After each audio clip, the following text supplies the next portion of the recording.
Bismillahirrahmanirrahim.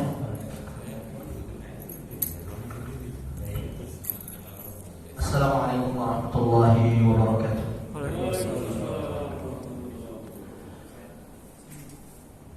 Alhamdulillah.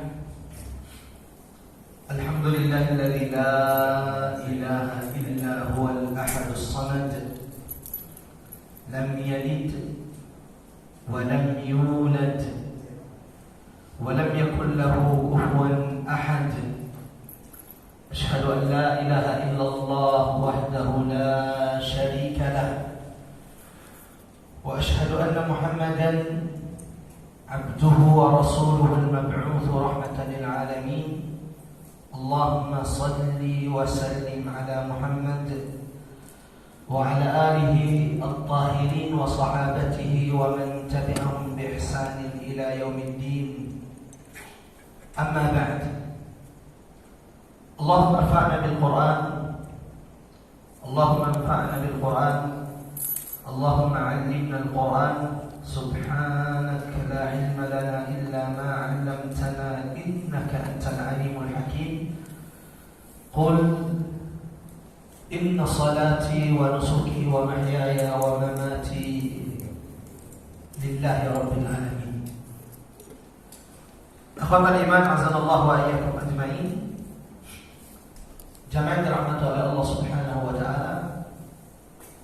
Alhamdulillah wa la quwwata illa billah.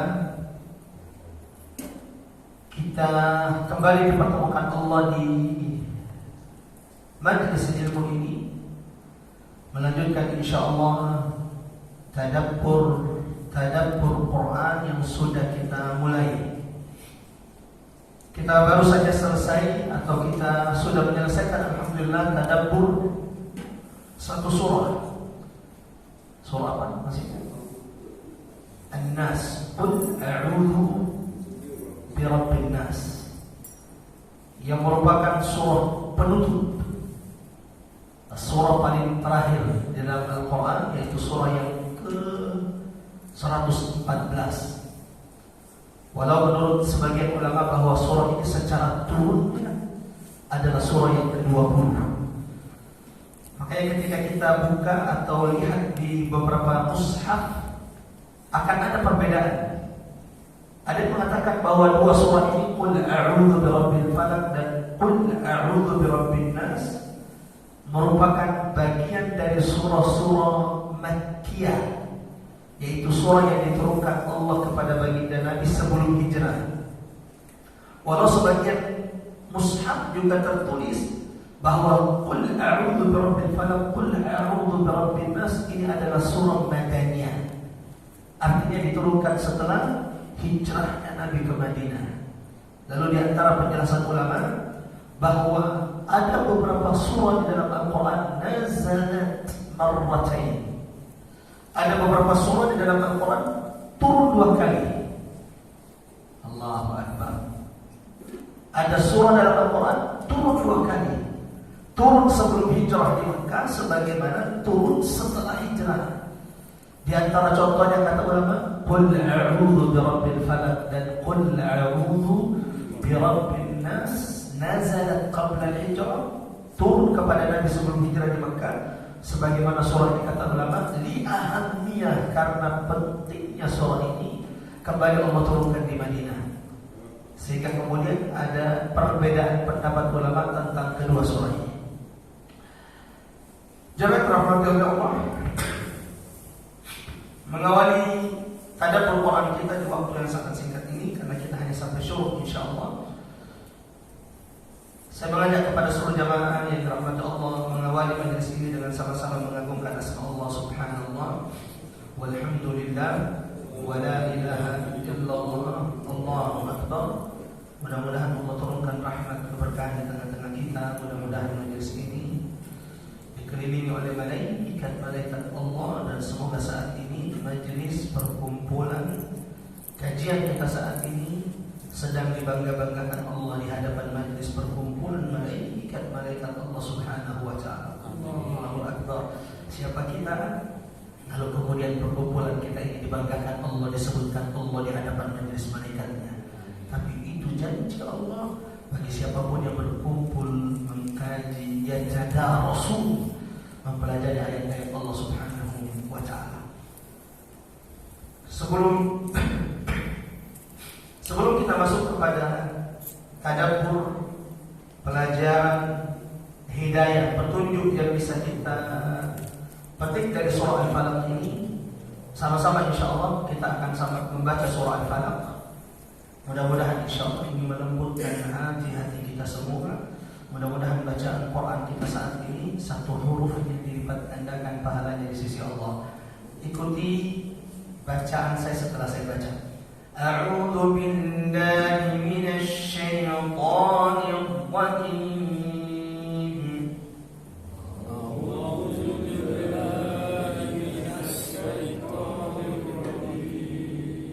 Bismillahirrahmanirrahim.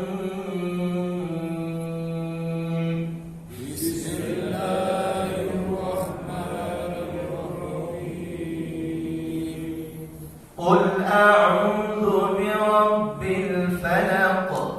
Qul a'udzu birabbil falaq. Min syarri ma khalaq.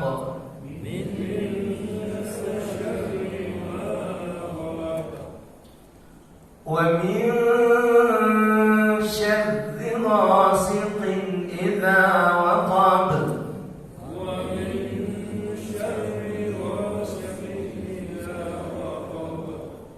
ومن شر النفاثات في العقد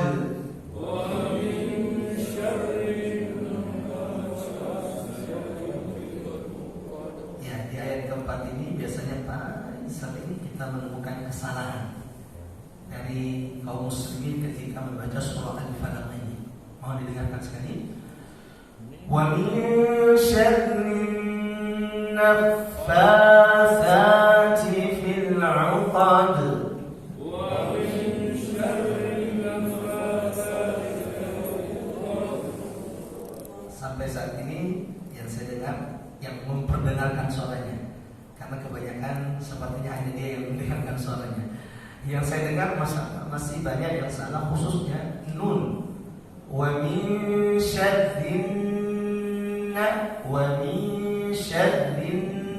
gunna, dua harokat. Sekali lagi terakhir.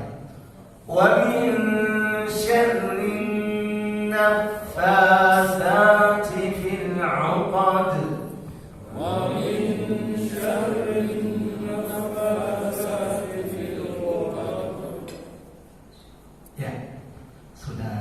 lumayan dibanding yang pertama.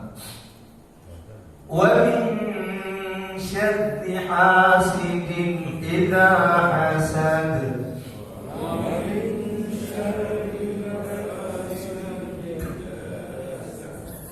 Wa min syarri hasidin idza hasad.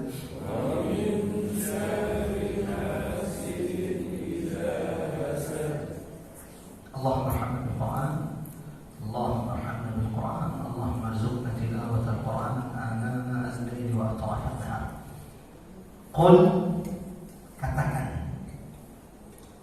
Qul ya Muhammad, katakan wahai Muhammad kepada umatmu, kepada orang-orang yang ada di sekitarmu. Katakan kepada istrimu, katakan kepada anakmu. A'udzu birabbil falaq. Aku berlindung kepada Tuhan yang menguasai waktu subuh. Allahu Akbar. Allahu Akbar. Siapa yang Maha Kuasa membangunkan kita, menggerakkan kanan kaki kita untuk datang ke masjid ini.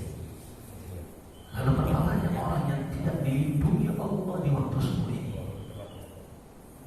Rumahnya padahal tidak jauh dari masjid, bahkan suara azan terdengar betul dari rumahnya. Katakan, wahai Muhammad, aku berlindung kepada Tuhan yang menguasai waktu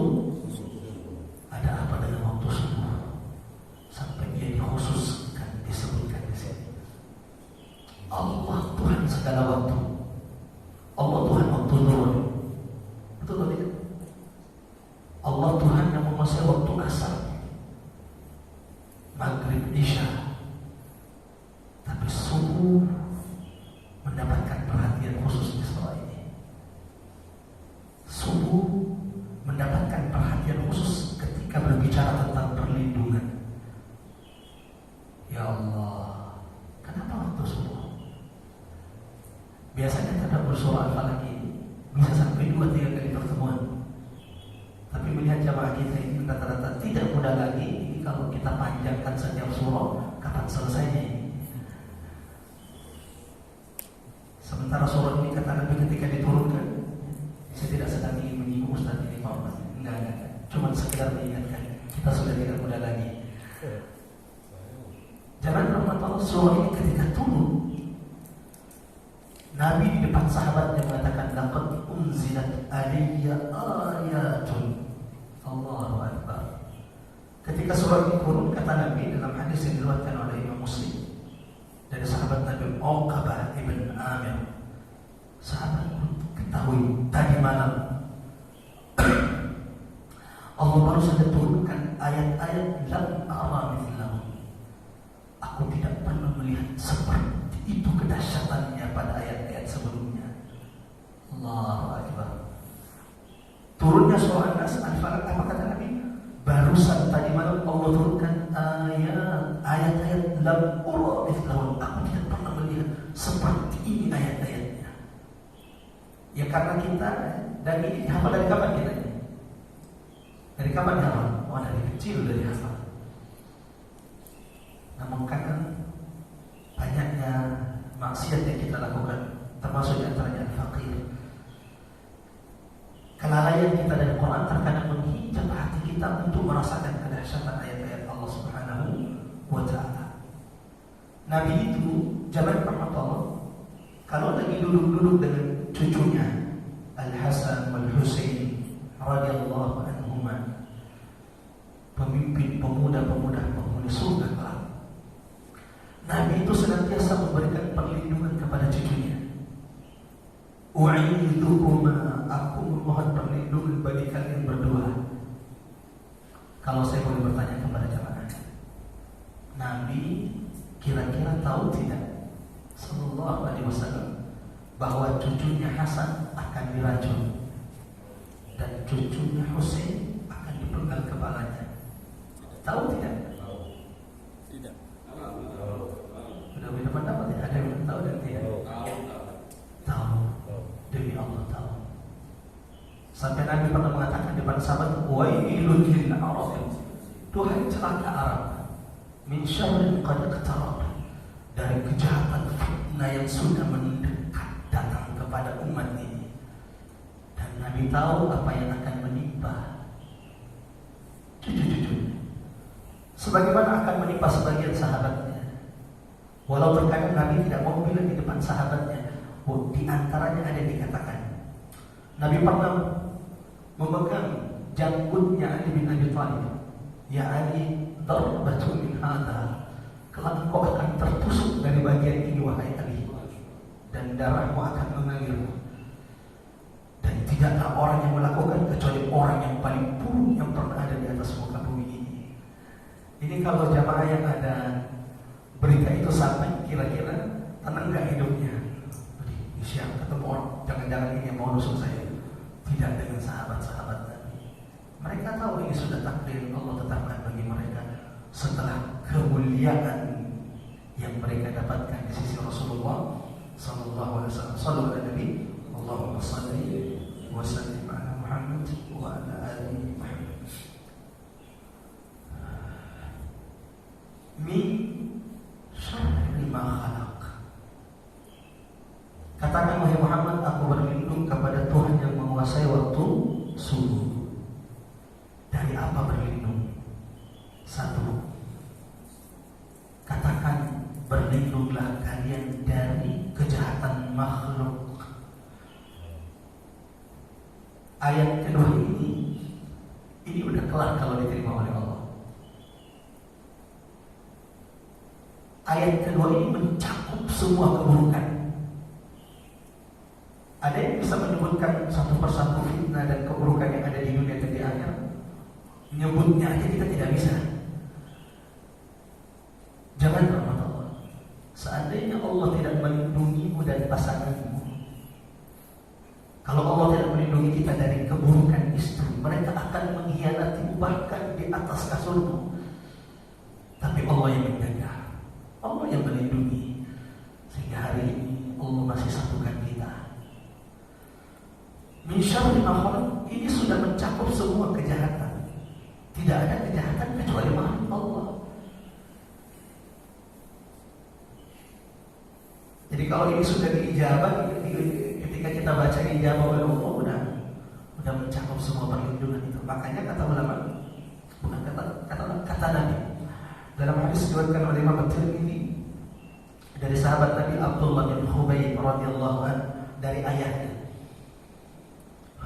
Nabi pernah mengatakan, "Qul huwallahu ahad wal mu'awwidhatayn hina tusbih." Barang siapa yang di pagi hari membaca Qul huwallahu ahad ditambah dengan dua surah perlindungan al-mu'awwidhatayn. Apa dua surah perlindungan itu? Al-mu'awwidhatayn. Dua surah perlindungan. Yang mana dimaksud dua surah perlindungan? Qul a'udzu birabbil falaq dengan Qul a'udzu birabbin nas. Ini namanya mu'awwidhatayn. Ada yang sampai datang ke paranormal, ke dukun. Sepertinya ada yang ingin kejahatan, keburukan saya dengan keluarga. Bisa nggak saya dipagari? Ya Allah, yang tidak jarang akhirnya apa yang diperintahkan malah melanggar syariat dan bertentangan dengan apa yang diperintahkan Allah dan Rasulnya. Sehingga Nabi mengingatkan kita umatnya, man atakahinan aw arrafan. Barang siapa yang mendatangi dukun dan semisalnya, mempercayai apa yang mereka katakan, 40 hari sholatnya tidak diterima di sisi Allah sampai dia segera bertobat. Sudah, setelah ini perbanyak dua surah ini. Perbanyak baca dua surah perlindungan. Nabi yang menyebutnya dua surah perlindungan. Ditambah dengan apa? Qul huwallahu.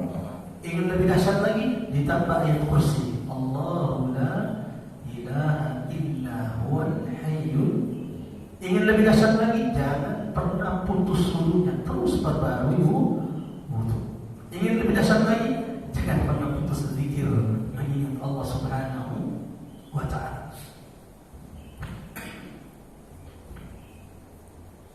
Ya, Nabi tadi saya katakan bahwa kalau lagi duduk dengan cucunya Al Hasan dan Husain, senantiasa memohonkan perlindungan untuk mereka. U'idzukum, aku berlindung kepada Allah untuk kalian berdua, min kulli syaitanin wa hamma, dari segala bentuk keburukan kejahatan syaitan, wa 'ainin lamah, dan mata pandangan yang iri dan dengki. Dulu sebelum turun surah ini. Tapi setelah turun surah ini, Nabi meninggalkan membaca perlindungan ini, mencukupkan membaca Qul a'udzu birabbil falaq, Qul a'udzu birabbin nas, ditambah dengan Qul huwallahu ahad, lalu digunakannya untuk melindungi dirinya, keluarganya. Artinya itu bisa dibaca buat anak kita yang sakit, perlindungan buat cucu kita, sebagaimana perlindungan bagi kita. Ibunda Aisyah radhiyallahu anha, ummi wa ummukum, meriwayatkan kalau Nabi sakit dan tidak bisa membaca surah ini sebelum tidur, maka yang membacanya Aisyah radhiyallahu anha. Masih ingat? Ini sudah kita jelaskan di waktu tadabbur surah An-Nas. Kata Ibunda Aisyah, setiap sebelum tidur, apa yang dilakukan Nabi? Jama'a kaffayhima. Nabi akan menggabungkan kedua telapak tangannya. Nah, boleh diperhatikan. Apa yang dilakukan Nabi? Gabungkan kedua telapak tangannya. Lalu mulailah Nabi membaca 3 surah.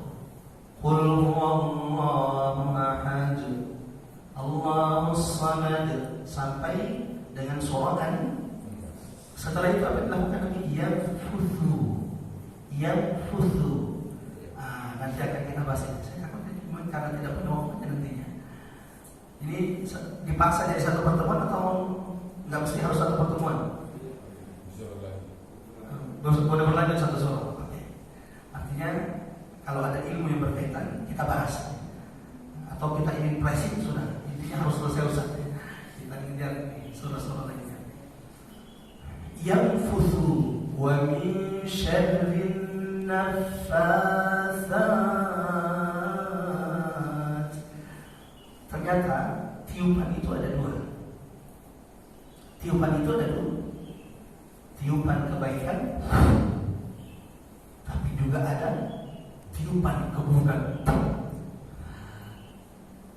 Nabi melakukan itu sebagaimana pelaku sihir melakukan hal yang sama, membaca mantra-mantranya lalu mulai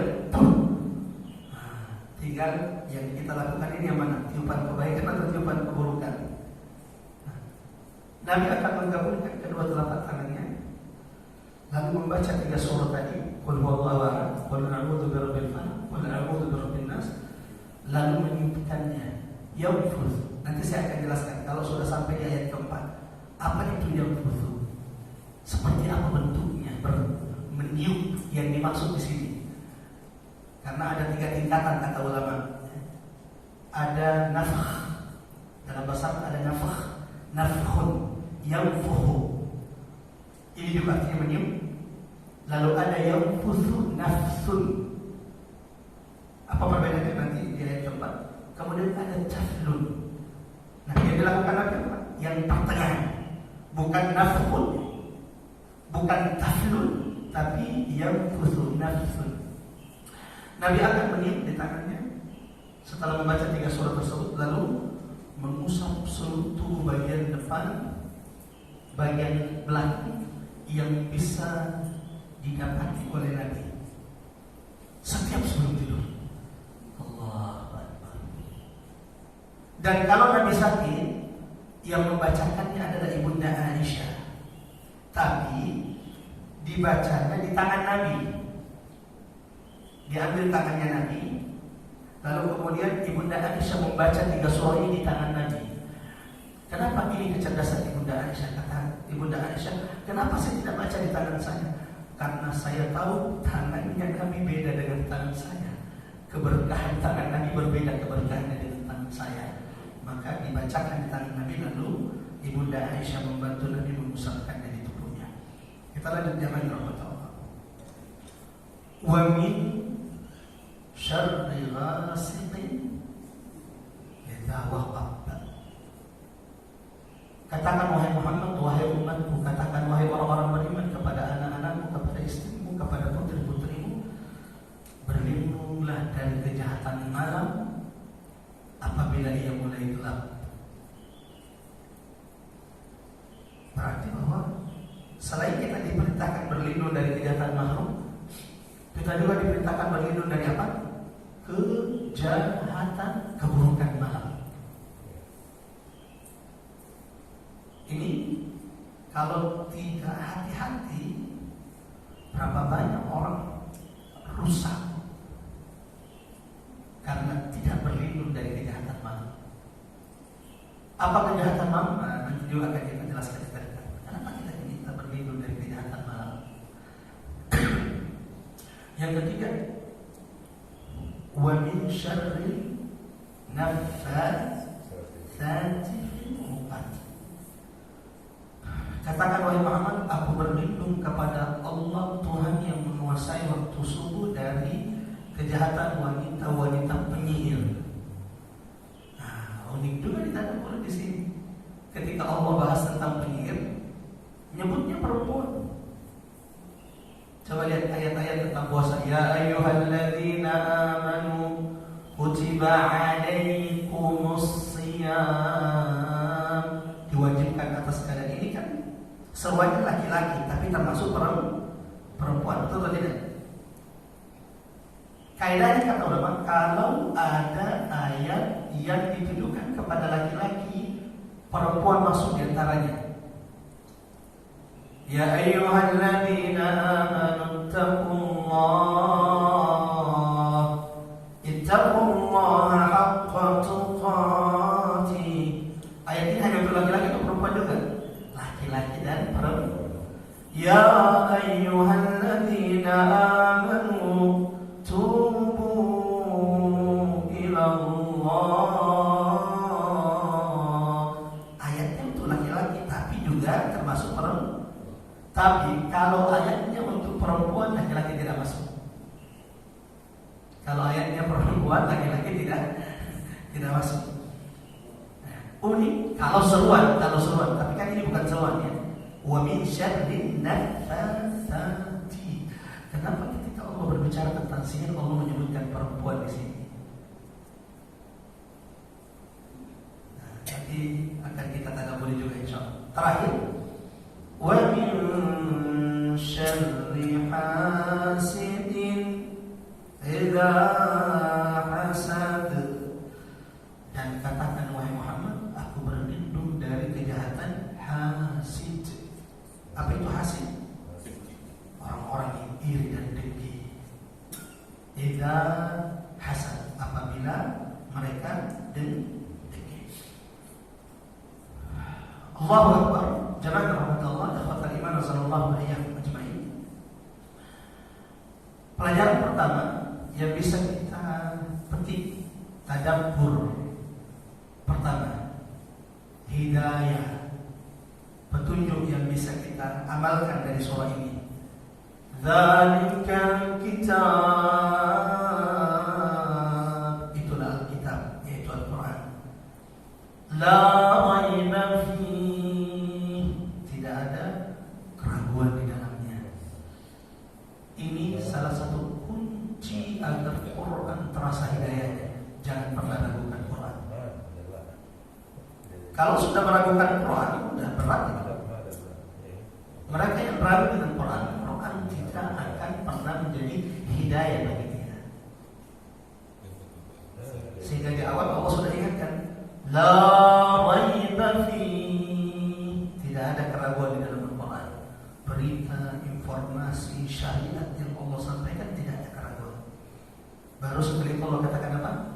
Hudan lil muttaqin, petunjuk bagi orang-orang yang bertakwa. Nah, apa petunjuk yang bisa kita petik dari surah ini? Jangan rahmat Allah, kebanyakan kita hari ini baru sampai pada level apa? Baca Quran itu berbanyak bacaan. Ini tidak salah. Mohon ingat jangan sampai ini dipotong, disalahpahami. Ini tidak salah. Ini sudah baik. Setiap satu huruf bacaan Quran berapa pahalanya? 10 dan dilipat gandakan pahalanya oleh Allah. Tapi tidak sampai di situ orang bermuamalah dengan Quran. Karena yang terpenting dari itu adalah setelah mendengarkan surah Al-Falaq, surah An-Nas, Al-Ikhlas, apa yang menjadi petunjuk bagi kita? Bukankah Quran itu petunjuk? Apa pelajaran hidayah yang bisa kita amalkan dari surah ini? Nah, yang pertama, petunjuk hidayah, pelajaran cari qiraah, peringatan yang bisa kita petik dari surah Al-Falaq, sebagaimana surah An-Nas. Surah ini mengingatkan kita untuk senantiasa memperbanyak perlindungan kepada Allah. Qul, katakan wahai Muhammad, a'udzu birabbil falaq, aku berlindung kepada Tuhan yang menguasai waktu subuh. Qul, dan jangan cuma dirimu. Qul, katakan kepada suamimu yang setiap hari keluar dari rumahmu menuju tempat kerjanya, dia kalau tidak dijaga, dilindungi oleh Allah, ia akan tergelincir. Qul, wahai orang-orang beriman, katakan kepada anak-anakmu, syaitan, iblis dan bala tentaranya 24 jam non-stop, inovatif, kreatif, tidak berhenti menyesatkan kita dan anak-anak kita. Betul atau tidak? Wahai para orang tua, ketahuilah, engkau di hadapan anak-anakmu sedang berlomba dengan syaitan, mengajak mereka ke jalan Allah, atau syaitan yang berhasil merebut anakmu, membawa mereka ke jalan selain jalan Allah Subhanahu wa ta'ala. Ini pelajaran pertama. Sebagaimana surah An-Nas, pelajaran pentingnya bahwa Surah Al-Falaq memberikan kita peringatan, tadzkirah, senantiasa memohon perlindungan kepada Allah. Caranya bagaimana Ustaz? Perbanyak zikir. Caranya bagaimana? Di antaranya apa yang disunnahkan, dicontohkan Nabi. Setelah sholat subuh, Nabi itu setelah sholat subuh membaca 3 surah ini. Qul huwallahu ahad, Qul a'udzu birabbil falaq, Qul a'udzu birabbin nas. Jadi di antara zikir pagi Nabi itu adalah 3 surah ini. Sebagaimana zikir masa, zikir di waktu sore juga tidak pernah meninggalkan 3 surah ini. Qul huwallahu ahad, Qul a'udzu birabbil falaq, Qul a'udzu birabbin nas. Dan ini insyaallah tidak mengambil waktu yang banyak. Sebagaimana kata Nabi, barang siapa yang keluar dari rumahnya, man kharaja min baitihi, keluar dari rumah, ketika ia langkahkan kakinya keluar dari rumah, lalu dia baca Bismillah tawakkaltu 'ala Allah la haula wa la quwwata illa billah. Susah tidak dihafal? Tidak. Cuman kadang kita merasa aman dari fitnah Allah, sehingga kita kadang merasa aman dari keburukan, kejahatan yang ada di sekitar kita, sehingga kita lalai membacanya. Kata Nabi, barang siapa man kharaja min baitihi, keluar dari rumahnya, lalu membaca Bismillah la haula wa la quwwata illa billah, maka akan dikatakan kepadanya, coba perhatikan, akan dikatakan kepadanya, siapa mengatakan? Ada mengatakan, malaikat akan berkata kepadanya, kufita, 1, engkau sudah dicukupkan Allah. Allahu Akbar. Yang kedua, wa wuqita, engkau sudah dilindungi oleh Allah. Kalau sudah Allah yang dilindungi, Allahu Akbar, sebaik-baik pelindung bagi kita. Hasbunallah wa ni'mal wakil, ni'mal maula wa ni'mal nasir. Akan dikatakan apa? Allah sudah cukupkan engkau. Yang kedua, wuqita, engkau sudah dijaga oleh Allah. Yang ketiga, wa tanaha anka syaitan, selama engkau pulang ke rumah sampai kembali, syaitan menjauh darimu. Sehingga kata ulama, 3 perlindungan ini diberikan Allah ketika baca Bismillah tawakkaltu 'ala Allah la haula wa la quwwata illa billah. Ini pelajaran pertama yang bisa kita petik dari surah Al-Falaq. Anjuran untuk senantiasa memohon perlindungan kepada Allah. Sebagaimana surah ini juga mengingatkan jangan salah mencari pelindung.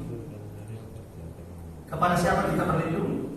Kepada Dia, Rabb yang Maha Menciptakan, yang Maha Mengatur, yang Maha Berkuasa atas langit dan bumi ini. Pelajaran kedua yang Allah yang bisa kita petik dari surah Al-Falaq. Qul a'udzu birabbil falaq, keutamaan waktu subuh.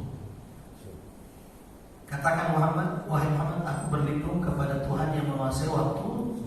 Allah itu berkuasa hanya waktu subuh atau semua waktu? Semua waktu. Dan tidaklah dikhususkan waktu subuh di sini, jamaah rahmat Allah, kecuali ada hikmah di baliknya, ada pelajaran di baliknya, ada rahasia di baliknya.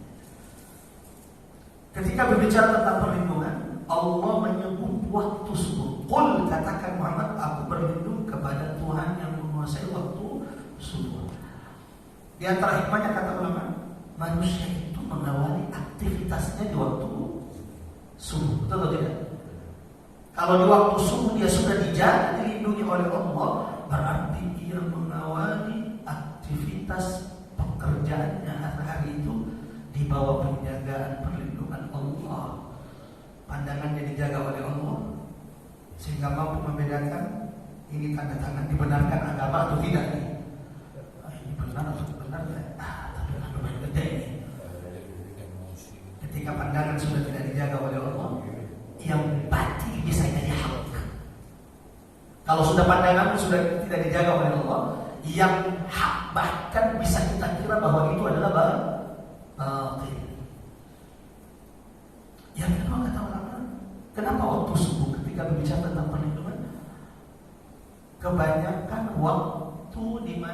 manusia paling banyak lalai dari Allah waktu apa kira-kira?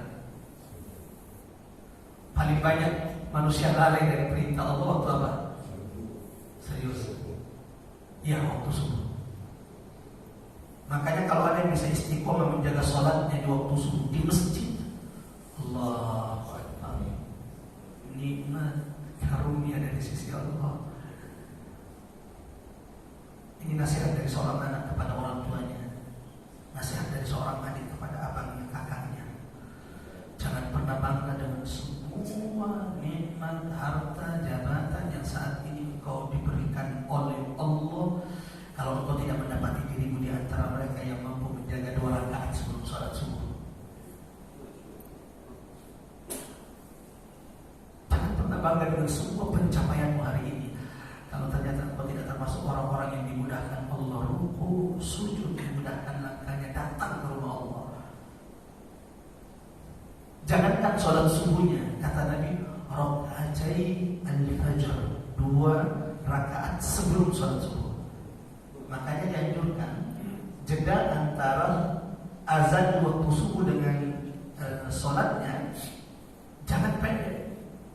Dan saya masya Allah mendapati masjid di Buncit kita ini sudah bagus ini, antara 15 sampai 20 menit, supaya saudara kita terlebih lagi bahwa di sini senior semuanya gerakannya beda dengan yang muda-muda, sehingga beri kesempatan mereka untuk sholat 2 rakaat sebelum subuh. Kenapa?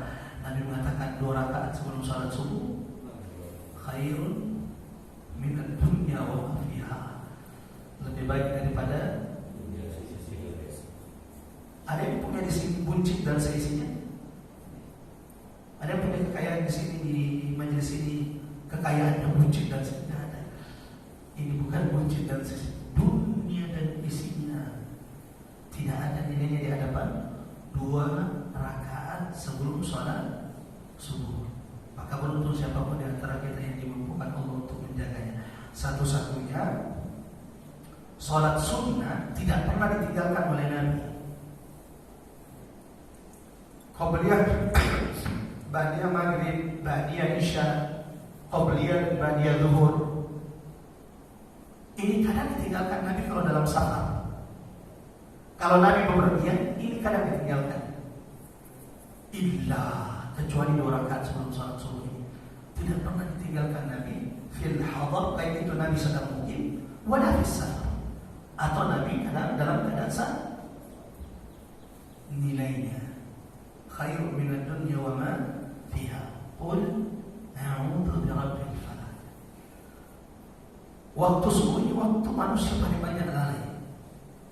Makanya kan di dalam Quran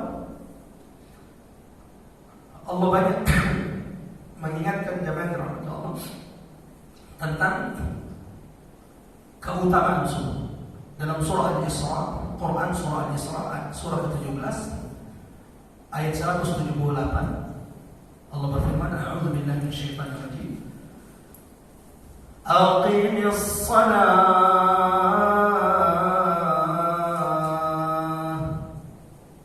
dirikan salat. Liduluki syamsi ila ghasaqil lail. Kapan kita mendirikan salat? Dari tergelincirnya matahari, salat zuhur, ila ghasaqil lail, sampai malam, yaitu salat isya. Wa Qur'an al-fajr, Allahu Akbar. Lalu secara khusus Allah sebutkan sendirian. Zuhur sampai isya disebutkan, dari tergelincirnya matahari sampai malam. Ini mencakup sholat apa? Sholat zuhur sampai sholat isya. Terpisah diingatkan. Wa Qur'an al-fajr, dan Quran fajar. Sholat subuh itu dinamai Qur'an fajr. Wa Qur'an al-fajr, dan Quran fajar, Quran subuh. Sudah selesai waktunya? Syuruk jam berapa? 10.45. 10.45. 5.45. Oke. Kita sampai di 5.45 insyaallah, setelah itu kita turun. Jadi masih ada sekitar 15 menit. Dan Quran subuh. Maksudnya di sini kata ulama salat subuh. Wa Quran al-fajr. Kenapa dengan Quran Fajr? Inna Quran al-fajr. Sesungguhnya Quran Fajr, yaitu salat subuh, kana mashhuda. Ia disaksikan Allah dan malaikat-malaikatnya. Bukan berarti salat zuhur tidak disaksikan Allah dan malaikatnya. Bukan berarti salat asar, maghrib, isya tidak disaksikan Allah dan malaikatnya. Tetap disaksikan. Tapi jumlah malaikat yang menyaksikan orang-orang beriman, umat Nabi yang menjaga salat subuhnya jauh lebih banyak. Karena ini waktu berkumpulnya malaikat siang dan berkumpulnya malaikat malam. Malaikat siang akan meninggalkan kita dengan ketika kita melaksanakan sholat subuh. Malaikat malam. Sementara malaikat siang ketika turun mendapati kita sholat subuh. Allahu Akbar. Dan ini yang paling berat dilakukan oleh kaum muslim. Betul atau tidak? Maka Nabi mengatakan kepada umatnya, kalau ingin mengecek apakah kemudian ada sifat-sifat kemunafikan dalam diri kita, perhatikan hadis Nabi. Afqalus salawat, salat yang paling berat dilakukan orang-orang munafik.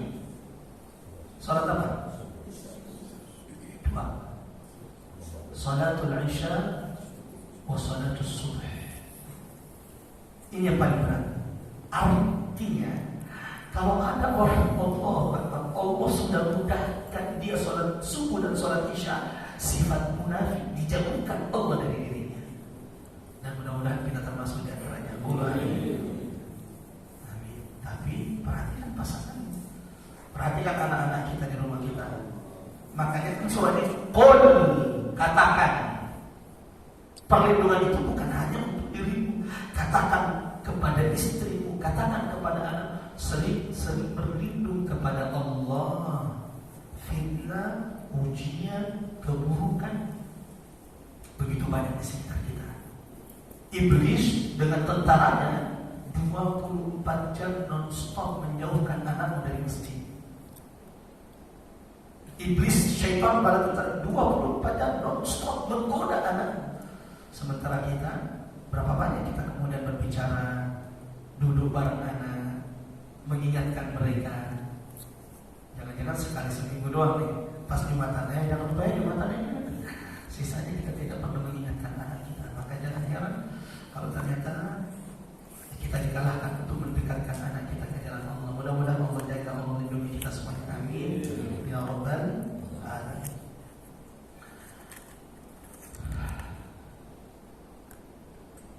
Tips terlindung dari kemunafikan: jaga salat Isya, salat subuh. Karena Nabi mengatakan azqalus salawat, salat yang paling berat dilakukan orang munafik, salat Isya dan salat.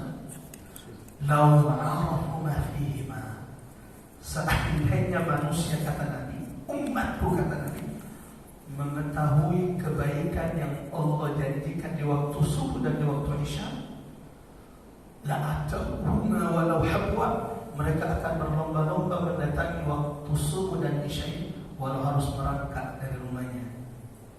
Sayangnya kan kita ini belum diperlihatkan saat ini, betul atau tidak? Terus kapan diperlihatkan Ustaz? Kelak, ketika kita sudah dibangkitkan Allah pada hari kiamat. Kullu nafsin dha'iqatul maut,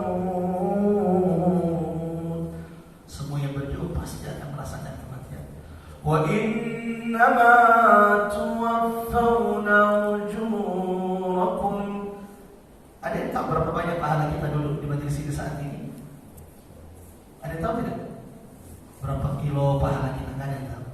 Wa innama tuwaffawna ujurakum, karena pahala kalian akan disempurnakan Allah, diberikan Allah, diperlihatkan Allah kapan?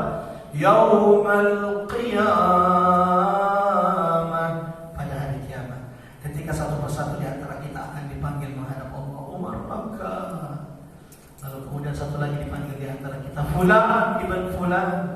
Lalu kita maju menghadap Allah. Kata Nabi, tidaklah engkau menoleh ke kanan kecuali engkau akan melihat pahala-pahala yang pernah engkau lakukan di dunia, dan tidaklah engkau menoleh ke kiri kecuali setiap maksiat dosa yang pernah engkau lakukan juga engkau akan dapati di sana. Waktu subuh, Allahu Akbar, Allahu Akbar. Barang siapa yang sholat subuh berjamaah, man shalla subha fi jama'atin. Di rumah gimana Ustaz? Hadis ini berlaku di masjid. Bagi laki-laki, bagi laki-laki. Man shalla subha fi jama'atin, barang siapa yang sholat subuh berjamaah, fahuwa fi dhimmatillah. Hari itu dia dalam penjagaan perlindungan Allah. Saya masih ingat 2019 ketika diundang ke Afrika Barat, Ghana, Togo, Benin, membersamai para dai-dai dari Mekah, Madinah yang datang mengislamkan saudara-saudara kita di Afrika. Saya baru merasakan gimana rasanya melihat satu kampung masuk Islam. Asyhadu an la Allahu Akbar. Di suatu tempat di Togo, kita sudah jauh, sudah 5 jam naik mobil. Ba'da subuh kita tinggalkan sholat subuh jamaah, kita tinggalkan ingin datang ke sebuah kampung. Cuma karena didengarkan akan diislamkan, tiba-tiba kita dihadang oleh militer di sana dan tidak boleh datang, berani maju tembak. Wah, ini jauh-jauh ninggalin istri, anak banyak juga nih, cium juga kita. Anak-anak muda yang di Afrika, mereka karena punya kampung semangat. Sebagian dari kita sudah panik. Lalu kemudian yang kita tuakan, syekh yang kita tuakan, beliau katakan kepada kita, dakwah dengan kasih sayang. Jangan menggunakan kekerasan, satu. Yang kedua, jangan panik, jangan takut. Bukankah tadi kita sholat subuh berjamaah? Nah, ya syekh, kita sholat subuh. Itu berarti saat ini kita dalam penjagaan perlindungan Allah. Barulah kita kemudian akhirnya merasa tenang. Sampai sini jamaah rahmatullah. Terakhir sebelum kita lanjut ke pelajaran ketiga, kenapa waktu subuh Allah ingatkan kita dengan perlindungan? Waktu subuh biasanya waktu turunnya azab. Waktu subuh adalah waktu turunnya berkah. Udara yang paling segar, kata ulama, udara subuh. Kenapa? Belum dikotori dengan nafasnya orang-orang munafik. Kenapa? Orang munafik masih orang munafik masih tidur, sehingga belum mengotori udara waktu subuh. Kenapa waktu subuh? Yang kedua, kata ulama, ini waktu turunnya azab. Ketika Allah perintahkan Nabi Lut segera keluar segera wahai Lut, tinggalkan kampung yang penuh maksiat ini. Laki-laki suka dengan laki-laki, perempuan suka dengan perempuan. Hati-hati, ini dosa yang paling dibenci oleh Allah. Kalau ada orang dengan jabatan yang mendukung ini, inna lillahi wa inna ilaihi raji'un. Sampai kemudian Nabi Lut ketika mendapati ini dosa yang dilakukan kaumnya, ajatunal fahisha, wahai kaum, kenapa kalian melakukan dosa? Ma sabaqakum biha, yang tidak pernah dilakukan umat sebelum kalian. Saya ingin beritahukan satu informasi. Umat yang dulu diadab oleh Allah, yang diabadikan dalam Quran, mereka itu dosanya, setiap umat ada satu dosa. Contoh, Nabi Lut, dosa yang dilakukannya itu adalah, mohon maaf, homoseks dan lesbian. Cuma itu. Tidak ada kesyirikan, tidak ada pengurangan timbangan, tidak ada kecurangan. Sebagaimana Madian tidak ada homoseksnya, yang ada cuma mengurangi timbangan. Kaumnya Nabi Nuh cuma melakukan kesyirikan, tapi satu dosa sudah cukup membuat mereka diadab oleh Allah. Pertanyaannya, semua dosa umat-umat terdahulu kita kumpulkan tidak hari ini? Halo? Umat Nabi Nuh itu cuma punya satu dosa syirik, gak ada homoseks di zaman Nabi Nuh. Di zaman kita, semua dosa umat terdahulu berkumpul di waktu yang bersamaan. Kalau bukan karena masih ada istighfar di antara kita ini, mudah-mudahan Allah jaga, Allah lindungi kita semuanya. Amin ya rabbal alamin. Nabi Musa ketika diperintahkan Allah untuk keluar meninggalkan Mesir, kapan itu? Malam hari. Kenapa? Allah tenggelamkan Fir'aun di waktu subuh. Ala inna maw'iduhumus subh. Sesungguhnya waktu mereka untuk diberikan adab dari Allah waktu subuh. Alaysa as-subhu biqarib. Bukankah waktu subuh sudah dekat waktunya? Allahu Akbar. Maka Nabi tidak akan tidur kecuali apa? Sudah memohon perlindungan. Baca surah apa tadi? Qul huwallahu ahad. Terus qul a'udzu birabbil falaq. Yang ketiga qul a'udzu birabbin nas. Dan di antara yang dibaca oleh Nabi, qul ya ayyuhal kafirun. Kenapa? Barang siapa yang membaca surah ini lalu meninggal setelah itu, qul ya ayyuhal kafirun, Allah sudah lepaskan, jauhkan dia dari kekufuran. La a'budu ma ta'budun wa la antum 'abiduna ma a'bud wa la ana 'abidun ma abadtum wa la antum 'abiduna ma a'bud lakum dinukum waliyati. Sampai di sini kita cukupkan insyaallah sampai di ayat kedua ya. Qul a'udzu birabbil falaq. Baru ayat pertama ya. Dan kita lanjutkan insyaallah di pertemuan berikutnya, menjelaskan tentang 4 kejahatan Allah perintahkan Nabi Muhammad berlindung darinya. Kalau Nabi Muhammad saja disuruh berlindung, gimana kita? Apa itu? Kejahatan makhluk. Kedua, kejahatan malam. Yang ketiga, wanita-wanita penyihir. Yang keempat, orang-orang yang hasad apabila mereka iri dan dengki. Ada 4 kejahatan di surah Al-Falaq kita diperintahkan berlindung, sementara di An-Nas cuma 1, dari bisikan yang sangat tersembunyi. 1 kejahatan di surah An-Nas dengan 4 kejahatan di surah Al-Falaq, yang mana lebih bahaya? Yang mana lebih bahaya? Ini sudah kita jawab ya. 1 di surah An-Nas. Kenapa? Surahnya menjelaskan itu. 1 kejahatan di surah An-Nas yaitu bisikan yang sangat tersembunyi. 3 kali Allah memerintahkan berlindung. Qul a'udzu birabbin nas, malikin nas, ilahin nas. Padahal cuma dari 1 kejahatan. Sementara di Al-Falaq ada 4 kejahatan, cukup dengan 1 kali berlindung. Qul a'udzu birabbil falaq. Kenapa? Sumber semua kejahatan itu adalah yuwaswisu fi sudurin nas. Kalau hati sudah dikuasai oleh iblis, oleh syaitan, kita akan menjadi makhluk yang memberikan keburukan kepada saudara kita. Kalau hati sudah dikuasai oleh iblis, kita bisa menjadi pelaku-pelaku kejahatan di malam hari. Kalau hati sudah dikuasai oleh iblis, kita akan menjadi manusia yang akan tega mendatangi penyihir demi untuk memisahkan suami dan istri dari saudara-saudara kita. Berapa banyak orang datang ke dukun, saya ingin dia sakit, saya ingin dia pisah dengan suaminya, saya ingin menyakiti dia. Ya Allah, ya Allah. Makanya di zaman sahabat, namanya dukun itu disuruh 3 kali tobat. Kalau 3 kali tidak mau tobat, dipenggal kepalanya. Ya karena kerusakan mereka adalah kerusakan sosial. Yang keempat, kalau iblis sudah menguasai hati kita, kita akan menjadi orang yang setiap melihat kebaikan saudara kita, kita iri, kita hasad, lupa kalau rezeki sudah ditetapkan, sudah dibagi-bagi oleh Allah Subhanahu wa taala. Sebelum kita tutup dengan doa kafaratul majlis, 1-2 pertanyaan, jika tidak ada kita tutup. Silakan.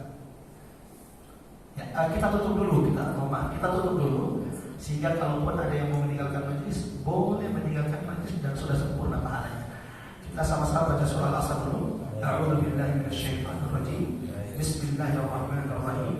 Wal 'ashr innal insana lafi khusr illa alladziina aamanu wa 'amilus shalihaat wa tawassaw bil haqqi wa tawassaw bis sabr. Mudah-mudahan kita tidak menjadi orang yang merugi. Allah berikan nikmat karena di atas muka bumi. Amin ya rabbal alamin. Kita tutup dengan doa kafatul majelis. Subhanakallahumma wa bihamdik, asyhadu an la ilaha illa anta, nastaghfiruka wa natubu ilaik. Wassalamualaikum warahmatullahi wabarakatuh. Majelis sudah ditutup. Kalau ada yang mau sholat sunnah silakan. Kalau ada yang mau meninggalkan majelis, semoga sudah disempurnakan pahalanya. Yang ada dua yang bertanya. Tadi ada satu dari ibu, kita dahulukan karena lebih dulu. Habis itu kita mendengarkan pertanyaan dari bapak-bapak ini. Silakan.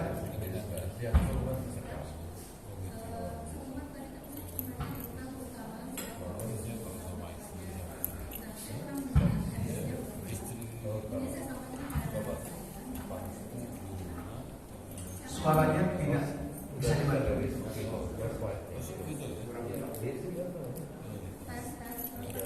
Ya.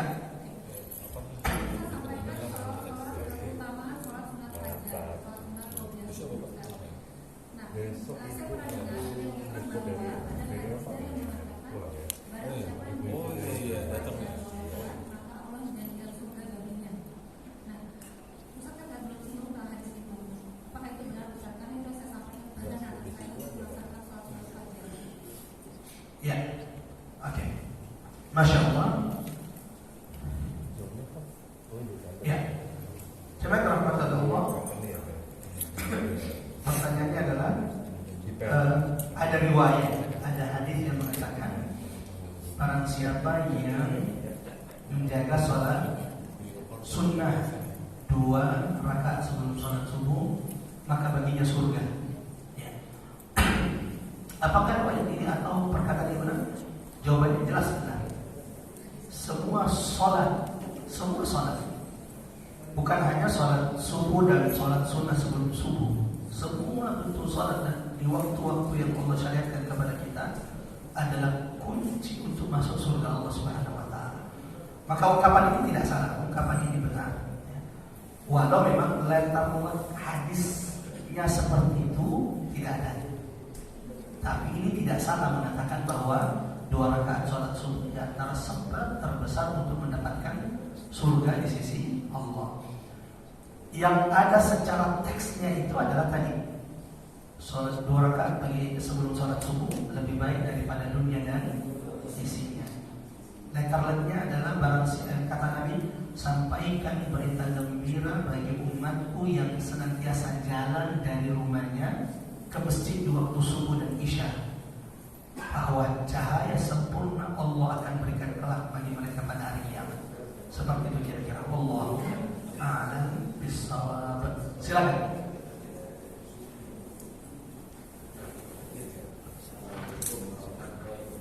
Waalaikumsalam warahmatullahi wabarakatuh. Silakan.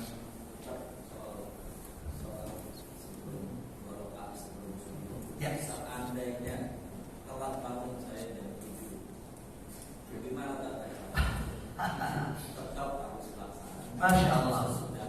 Masya Allah.